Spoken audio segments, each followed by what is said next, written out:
The film begins with a class where everything seems perfectly normal. Yuko, the class teacher, hands out milk to all the students, and they quickly drink the free milk, except for a few mischievous boys who spilled it on the floor.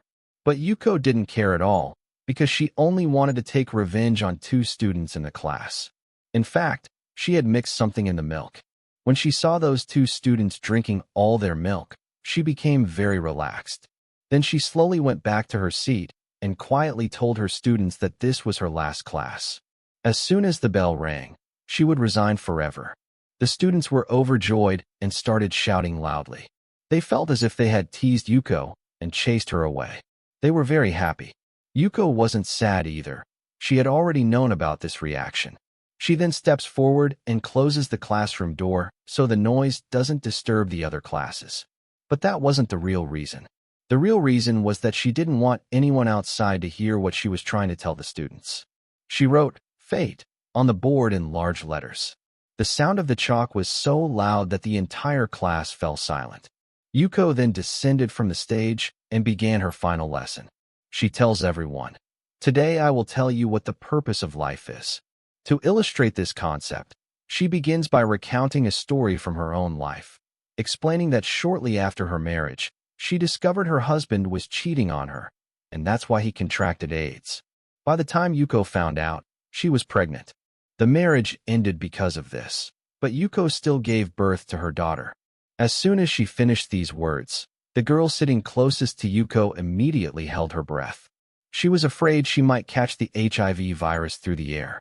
The girl sitting behind her began to curse her and say that the teacher and her daughter should leave the school immediately. Then Yuko explained that HIV isn't spread through the air. Even a normal handshake poses no risk of contracting the disease. She explains, "I was lucky. I survived AIDS myself, and that's how my daughter didn't get it." Hearing this, the students breathe a sigh of relief. But what Yuko says next leaves everyone stunned. She explains that her daughter died a few months ago, but AIDS wasn't the cause of her death. She drowned in the school's abandoned swimming pool. She explains that a police investigation was conducted. The police also believed the death was due to drowning. But despite all that, I know my daughter was murdered, and I know about her murderers. They're also sitting in the same class. They both committed this crime together. They killed my daughter, but I won't reveal their names just yet. For now, let's call them students A and B, so the story is complete. Okay, then, I'll tell you how my daughter died. A few months ago, I was shopping with my daughter. My daughter stopped at the mall when she saw a bunny wallet. She was absolutely smitten and insisted on buying it. But since I'd just paid the bills last month, I didn't have enough money. I tried to explain to my daughter that I couldn't buy it for her. We'd buy it next month. Coincidentally, student A was at the mall with his mother. She overheard this. The next day, student A bought an identical wallet and gave it to Yuko's daughter. Student B was also with him. Then, he lied to my daughter, saying that he had bought her the wallet. My daughter was still young and innocent. The poor girl happily took the purse. But as soon as she grabbed it, she received a severe electric shock because it was electrified. It contained a device that could deliver an electric shock to others. However, the shock was mild. No one could even die from it. But student B was terrified. He thought the girl was dead. Student A knew that the girl wasn't dead. Student B believed the girl was dead, and now he was also afraid that his name might be implicated in the case.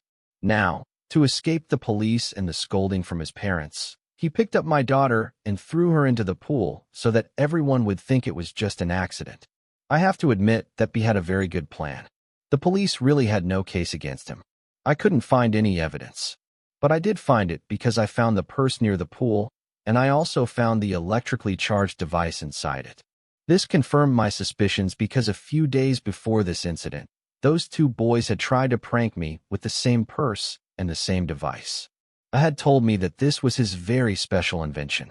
He called his invention the anti-theft wallet, and said that if a thief tried to steal something and this device was placed inside his purse, he would not be able to steal, but would be frightened by the electric shock and run away. I wanted to have his invention sent to a science exhibition, but I stopped him because the current inside it was very high. The voltage of the current inside the wallet was very high. If the person holding the purse had wet hands, This current could have an even more dangerous effect. And for safety's sake, I rejected only one application. But I didn't know that boy was so arrogant that after rejecting my application, he would go to the principal and get it signed. Now, just imagine student A's luck.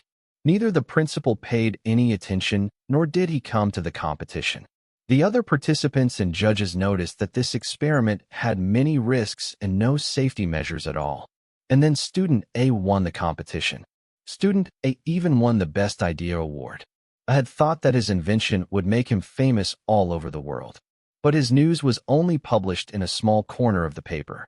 When he read the headlines, there was a story about a 13-year-old girl who had killed her entire family. Basically, student A wanted to be famous, and this news drove him crazy. He realized that no matter how much he helped science, he wasn't getting the same progress as criminals. Who knows what kind of mess he started creating in his mind. At first, he had no friends. Then he befriended student B. Student B was the strangest boy in the class. He didn't excel in his studies, didn't interact with others, and most importantly, he was a coward. To top it all off, I caught student B playing games at a video game shop one day. He was playing games after school was closed, so I made him clean the area around the swimming pool. From that day until today, student B hated me. When student A and B spent some time together, they both realized that they both hated me, Teacher Yuko, and they targeted my daughter to vent their anger. Student A had deliberately increased the voltage of the purse that day so that my daughter would receive a severe shock. The point of this entire story is that there are two students in this class, A and B, who assaulted my daughter, and I want revenge on them. I wanted to do everything legally. That's why I reopened the case. But then, I realized that, according to Japanese law, even if I won the case, the children wouldn't be punished because they were under 14. They would be sent to a reform school for education, but they would be released quickly. Yuko knew the nature of those two students well, so she didn't think such a small punishment would be enough for them. Yuko told everyone, "Look, kids, I'm a teacher. Beyond teaching you, I have a duty to make you good people. So, I took it upon myself to make them good people and teach them a lesson. That's why I came up with a novel plan. I took my husband's HIV-positive blood and injected it into the two children's milk, and I've seen them drink every last drop. Soon, they would both become infected with HIV and develop AIDS." The class immediately understood who Miss Yuko was talking about. There was only one child in the class who was an inventor, and everyone knew his friend. Madam Yuko still didn't mention their names and told the two children to remember to get their blood tests done every 3 months. The HIV virus takes 2 to 12 months to mature. By then, they'll have plenty of time to reflect on their misdeeds and apologize. Just as Yuko says this, the bell rings, and Yuko's last class ends. The class was over, but Yuko's revenge had just begun. The new semester begins just a few days later. A new teacher joins the class. This teacher is very young, and unlike Yuko, he quickly mingles with the students. The teacher notices that all the students were attending school regularly, except for one child who was on continuous vacation. The children said his name was Naoki, and he was under a lot of stress. The teacher found this strange and explained to the students that they should take care of their peers. That's why he had everyone write prayer notes to Naoki. The teacher and class monitor now started visiting Naoki's house every week to encourage him to return to school. Each time they tried to meet Naoki, his mother would brush them off, saying something or the other. She wouldn't let Naoki meet them. We see that Naoki had completely changed since his last class. He would always lock himself in his room. He would wash everything he touched 100 times. But despite all this, he still wouldn't bathe. Seeing Naoki in this state, his mother became extremely worried. So one day, she gave Naoki sleeping pills, and as soon as he fell asleep, she cut his hair, trimmed his nails, and bathed him thoroughly. As soon as Naoki woke up, he started screaming loudly. His body odor had disappeared. His hair was neatly trimmed. His room was much cleaner. He was now going crazy. He would scream and break things in his room. Naoki's mother couldn't understand why he was doing this. Now, Naoki's mother began to notice that whenever any teacher or student from school came home, Naoki's anger increased. She wanted to know why he was so afraid of those prayer notes. She laid out all the notes and was shocked to see that when combined, the first words of all the notes spelled out, "The murderer dies." Unable to understand, Naoki's mother rushed to her son to find out the truth. This time, Naoki didn't hide anything and told her the entire story of Yuko's daughter's murder. He confessed, "As soon as I picked Yuko's daughter up to throw her into the pool, she regained consciousness. I knew she was alive, but I was afraid the girl would tell everyone about me. That's why I threw her into the pool anyway.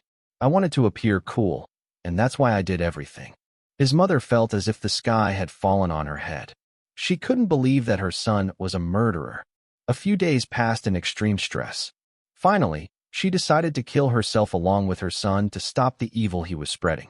She wrote a note for her husband and went to her son's room with a knife. She hugged her son lovingly and then discreetly stabbed him in the chest. However, the knife didn't penetrate completely. Naoki was enraged that his own mother wanted to kill him. He went mad with rage, took the same knife, and attacked his mother, killing her. After this furious attack, Naoki realized he had murdered his own mother and was filled with guilt. Meanwhile, Watanabe, the student who invented the anti-theft wallet, was also in trouble. His classmates constantly teased him about HIV, but he remained silent. One day, fed up with this, he cut his finger in a fit of rage and threatened the other children with his blood.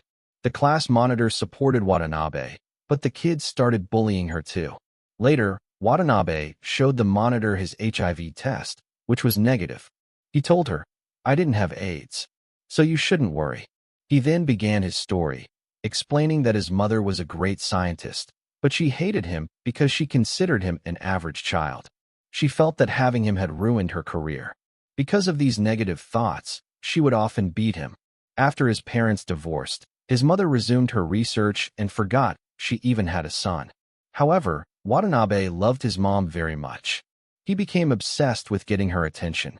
He invented new things and uploaded them to her website, hoping she would notice him. But that never happened. He told the monitor another strange thing. "The day I found out I'd consumed contaminated milk, I didn't cry. Instead, I was happy. I thought my mom would finally visit me once I got sick.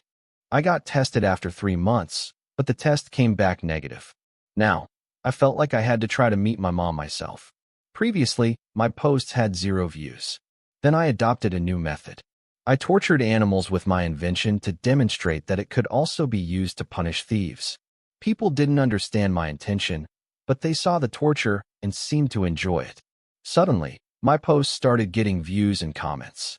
I thought this would make me famous, but it still didn't work. Even after all that, my mom didn't notice me." After hearing this story, the monitor begins to sympathize with Watanabe, and the two become friends. But when she leaves her diary with him, everything changes. Watanabe reads her diary and is shocked. The monitor was actually in cahoots with Teacher Yuko. Both the monitor and the new teacher were working for Yuko, which is why they forced the children to write those notes and visit Naoki's house. It was the monitor who secretly highlighted the letters that spelled out, "The murderer dies." Learning this, Watanabe becomes convinced that no one in this world is trustworthy. He fears the monitor only became his friend because Yuko told her to.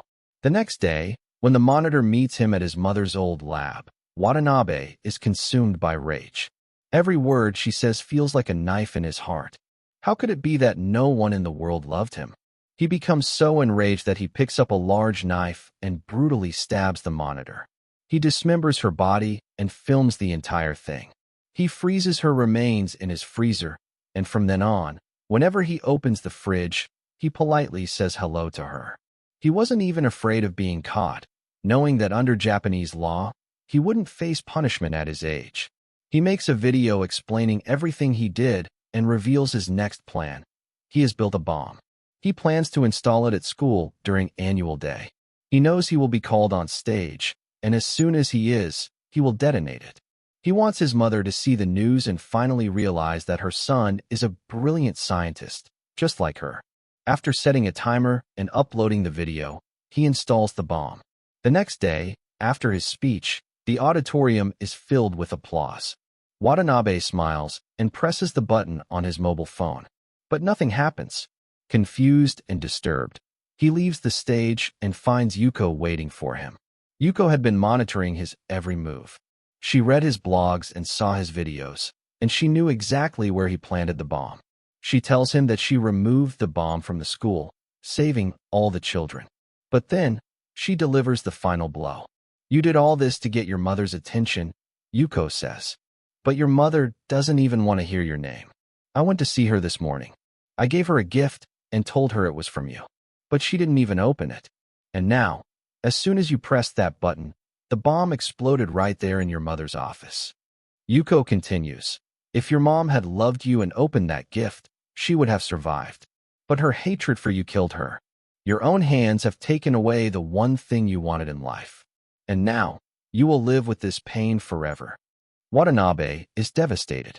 His nose starts bleeding, and he begins to scream in agony, surrounded by the students he tried to kill. Yuko's revenge was finally complete. She walks away, leaving him in his broken world, and the movie ends.